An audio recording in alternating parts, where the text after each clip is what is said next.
Right, I will show you how to simplify this one. Okay, if there is no square root inside of the square root, it's easy, isn't it? So there are two square roots. That's a problem. Whenever you see this kind of stuff, you try to create this kind of form. Okay, square root a plus square root b, and then bracket squared, and then as long as you can change the form into square root here, squared here, you can get rid of this big square root, isn't it? Then you can simplify like this. Okay, so when you are dealing with negative, you deal with negative as well. Right, I will expand this expression here. Okay, so if you do square root a, alright, I will do plus for this time. Okay, I just rewrite in this way, and then you do this times this, which is a, then this times this, square root ab, and then square root ab, and then b square root b times square root b is b, isn't it? Okay, I just changed this one into this way.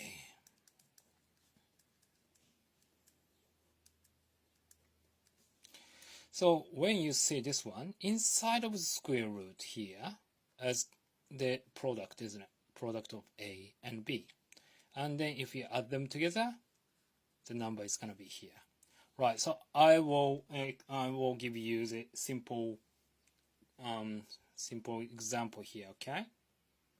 Right, square root 5 plus 2 square root 6. Then if you follow this structure, can you think of two numbers? If you add them together, you get 5. Timesing two numbers together, you get 6. 2 and 3, isn't it? Okay. In this case, I rewrite this one in this way: 2 plus 3 plus 2 square root 6. So 2 square root 2 to the power of 2, and then plus 2 square root 2 times by 3 plus square root 3 to the power of 2. Right, then I factorize inside here: square root bracket square root 2 plus square root 3. Then the answer is going to be 2 square root 2 plus square root 3. Right. So next example is the denominator of this one. Okay. Square root. Right. Square root 3 take away square root 5.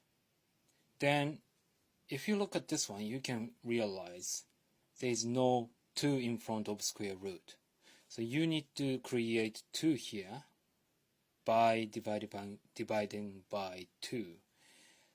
So I will do like this: 2 on the bottom, and then 6 minus 2 square root 5. Does it make sense? And then for now, I just ignore this part, and then we're trying to deal with this one first. Timesing two numbers together, you get 5. Adding two numbers together, you get 6. Square 1 and 5, isn't it? Right? So I will do square root.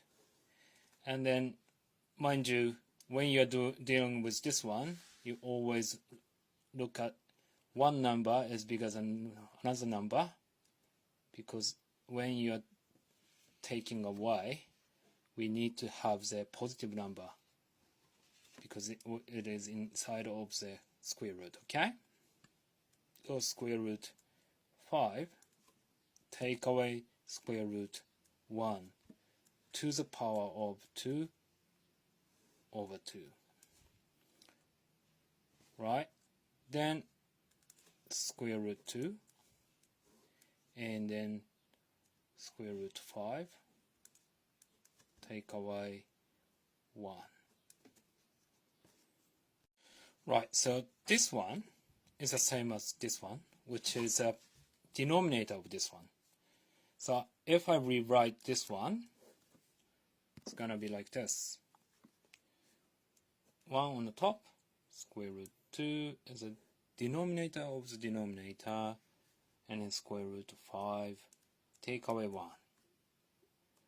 Then if you times in square root 2 on top and bottom, you can cancel this one, and then this one is gonna be square root 2 over square root 5, take away 1. Then now we can rationalize here by timesing 5 plus 1, square root 5 plus 1. Okay? Then the denominator is gonna be 5 take away 1, and the numerator is gonna be square root 10 plus square root 2. Then 5 take away 1 is 4, so the answer is square root 10 plus square root 2 over 4. Done.